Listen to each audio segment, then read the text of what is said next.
Of moderates 1885 से लेकर 1905 तक हम लोग इस पीरियड को बोल सकते हैं ईरा ऑफ मॉडरेट्स।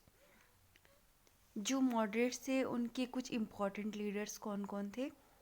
दादा भाई Naoroji, Pherozeshah Mehta, D D E Wacha, W C Banerjee, S N Banerjee.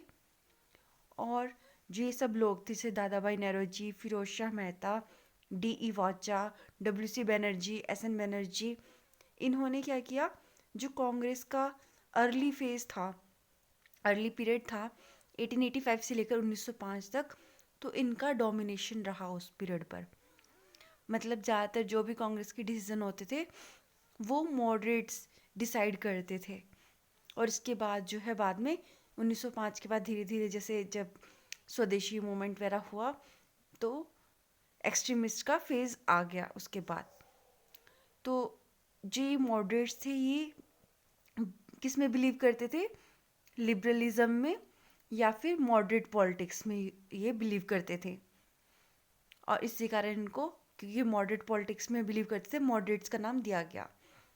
और ये खुद को अलग मानते थे किनसे? न्यो नेशनलिस्ट से, या फिर जिन्हें हम एक्सट्रीमिस्ट भी बोल सकते हैं, जो कि 20th सेंचुरी में मेनली जिनका जो है डोमिनेशन देखा गया। तो हम मॉडरेट्स की काम करने का तरीका देखते हैं कि मतलब मॉडरेट्स की अप्रोच किस तरह की थी, किस तरह से वो इंडियन हिस्ट्री में उन्होंने क्या काम किया है, किस तरह से किया है। तो अगर हम मॉडरेट की पॉलिटिकल एक्टिविटी की तरफ ध्यान दें तो जो उनकी पॉलिटिकल एक्टिविटी होती थी उसमें क्या इन्वॉल्व होता था? Constitutional agitation. सबसे इम्पॉर्टेंट क्या होता था उसमें? Constitutional agitation. और वो भी किसमें? लॉ के दायरे में, with in the confines of law. Constitutional agitation with in the confines of law. और जो ये मॉडरेट्स होते थे ये स्लो और ऑर्डरली पॉलिटिकल प्रोग्रेस दिखाते थे।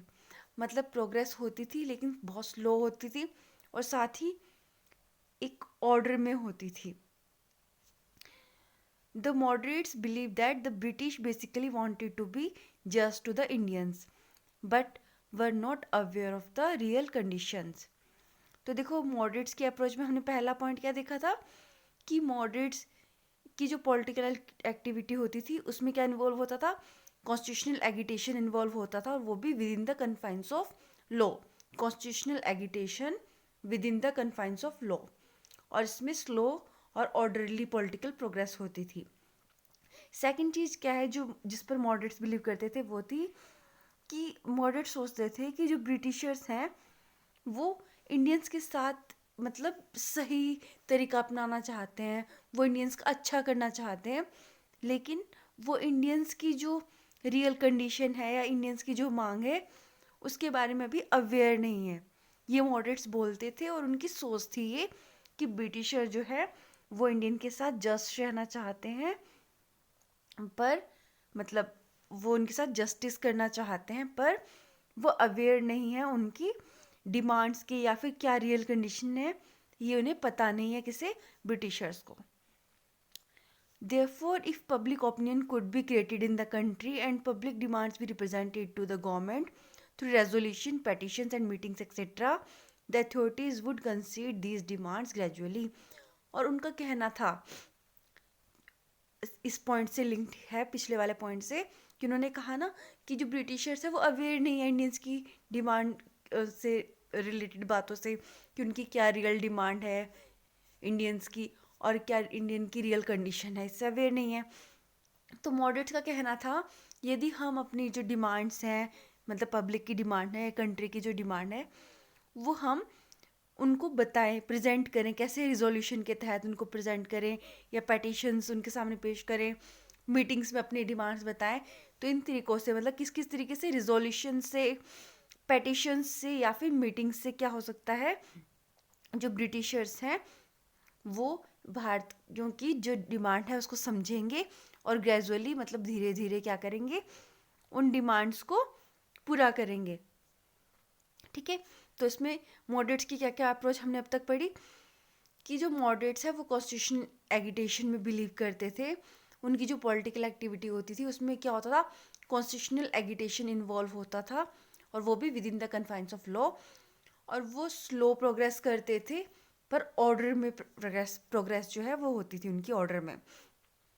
और जो मॉडरेट्स हैं वो इस बात पर फर्मली बिलीव करते थे कि ब्रिटिशर्स इंडियंस के साथ अच्छा करना चाहते हैं, पर वो इंडियंस की डिमांड्स के बारे में और इंडियंस की रियल कंडीशंस के बारे में अवेयर नहीं है।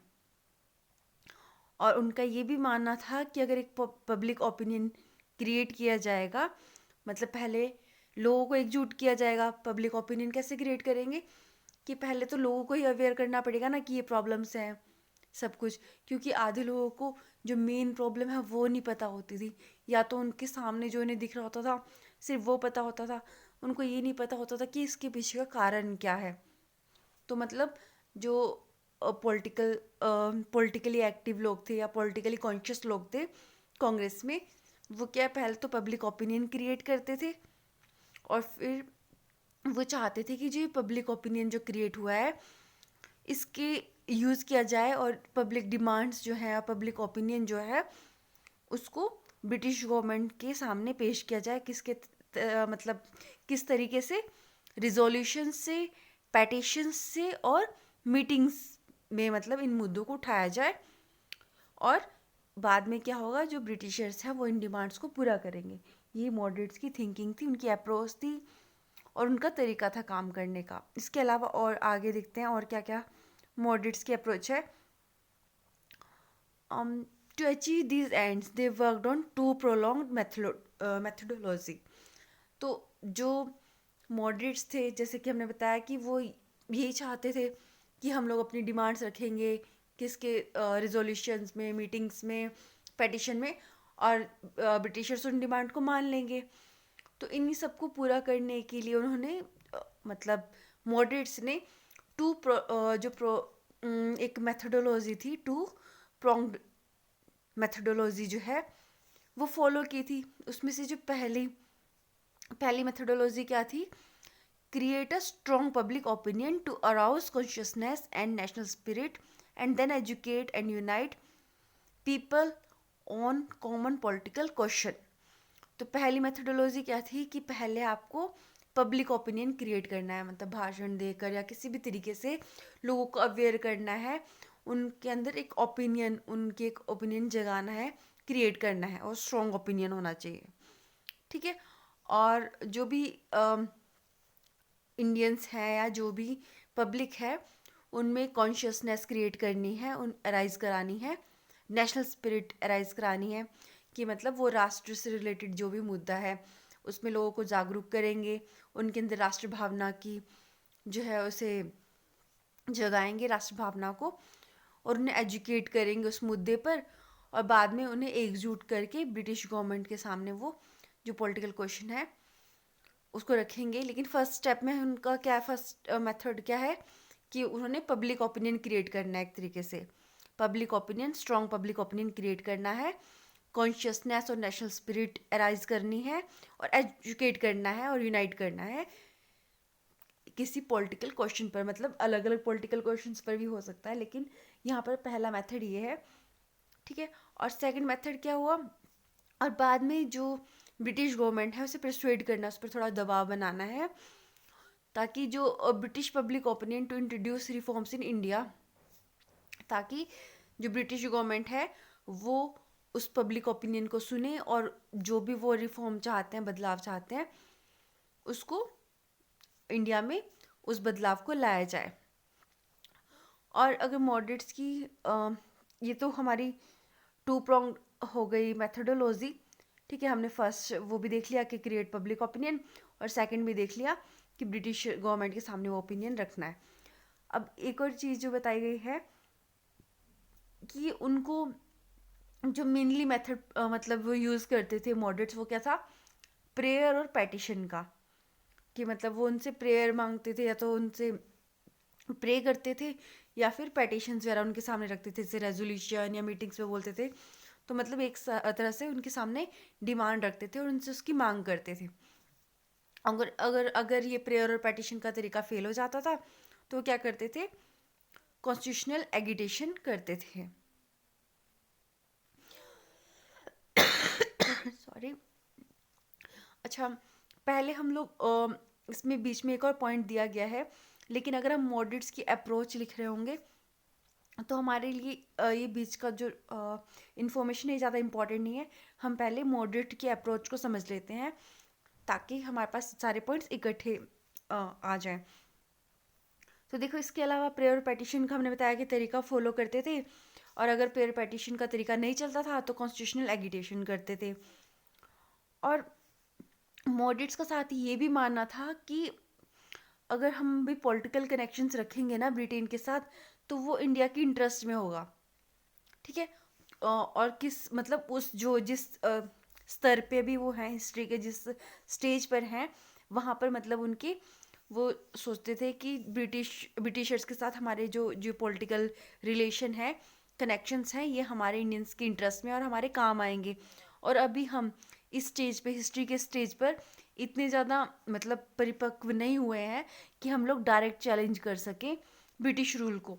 ये भी मॉडरेट्स की एक इम्पॉर्टेंट आइडियोलॉजी में से एक है। Therefore, it was considered to be appropriate to try and transform the colonial rule to be as close to a national rule as possible. तो मतलब तभी के लिए जो उस स्टेज पर वो सोचते थे कि अभी के लिए हमारे लिए क्या सही रहेगा, क्या अप्रोप्रिएट रहेगा, कि हम लोग बस कोशिश करें और ट्रांसफॉर्म करें कॉलोनियल रूल को, जो मतलब हमारा ऊपर जो कॉलोनियल रूल चल रहा था उसको हम लोग ये कोशिश करें, इस तरह से ट्रांसफॉर्म करें कि वो हमारे नेशनल रूल की तरह जितने क्लोज हो पाए। ठीक है। अगर यदि हमारा इंडियंस पे इंडियंस का ही राज होता तो जिस तरह की पॉलिसीज़ हमारे लिए तब फॉलो की जाती, या जो पॉलिसीज़ तब हम अपने लिए बनाते अपने राज में, मतलब इंडियंस के राज में जैसे अब बनाते हैं, तो वो सिर्फ ये ट्राई कर रहे थे कि हम लोग कॉलोनियल रूल को ही इंडियंस के रूल की तरह ही ट्रांसफॉर्म कर लें, उसी की तरह बना लें। मतलब जो ब्रिटिशर्स हैं वो सब काम करें जो यदि हमारी खुद की गवर्नमेंट होती तो वो करती। तो वो चाहते थे कि ब्रिटिशर्स ही वो काम कर दें, और वो कॉलोनियल रूल होते हुए भी एक तरह से क्लोज हो जाएगा उस रूल के जो हमारा खुद का होता, इंडियन रूल के या नेशनल रूल के क्लोज हो जाएगा, वो बहुत समीप आ जाएगा। मतलब पॉलिसीज उस तरह की ही बन जाए जो हम खुद बनाना चाहते हैं। तो ये बहुत इंपॉर्टेंट पॉइंट्स थे जो लास्ट में दिए हैं। इसके अलावा अब जो इंफॉर्मेशन दी है ये देख लेते हैं हम लोग, जो बीच में हमने छोड़ी थी, कि a British committee of the Indian National Congress was established in London, कि एक ब्रिटिश कमेटी बनाई गई थी इंडियन नेशनल कांग्रेस की लंदन में। कब? 1889 में। और which has India as its organ, और इंडिया जो था उसका पार्ट था, ब्रिटिश कमेटी का इंडिया पार्ट था, जो कि इंडियन नेशनल कांग्रेस के द्वारा लंदन में 1889 में बनाई गई थी। Dadabhai Naoroji spend a substantial portion of his life and income campaigning for India's case abroad, और दादा भाई नौरोजी ने अपनी लाइफ का, अपनी इनकम का एक बहुत बड़ा हिस्सा, बहुत बड़ा पोर्शन इस चीज़ में खर्च किया था, इस कैंपेन में खर्च किया था कि जो इंडिया का केस है वो अब्रॉड मतलब बाहर ले जाया जाए। In 1890 it was decided to hold a session of Indian National Congress in London in 1892। तो 1890 में ये भी डिसाइड किया गया था कि जो इंडिया का इंडियन नेशनल कांग्रेस का सेशन है वो हम लंदन में ऑर्गेनाइज कराएंगे। कब डिसाइड किया गया था? 1890 में डिसाइड किया गया कि अब से 2 साल बाद मतलब 1892 में जो कांग्रेस का सेशन होगा, 1892 का वे जो कांग्रेस का सेशन होगा वो हम लंदन में ऑर्गेनाइज करेंगे। 2 साल पहले ही 1890 में ही ये डिसाइड हो चुका था। लेकिन क्या हुआ इसी बीच में, जो ब्रिटिशर्स के इलेक्शंस आ गए 1891 के, और ये प्रपोजल है वो पोस्टपोन हो गया क्योंकि ब्रिटिशर्स के इलेक्शन थे। तो ये जो प्रपोजल है पोस्टपोन हो गया, और उसके बाद ही कभी पॉसिबल ही नहीं हुआ, इसको रिवाइव भी नहीं किया गया बाद में। ठीक है।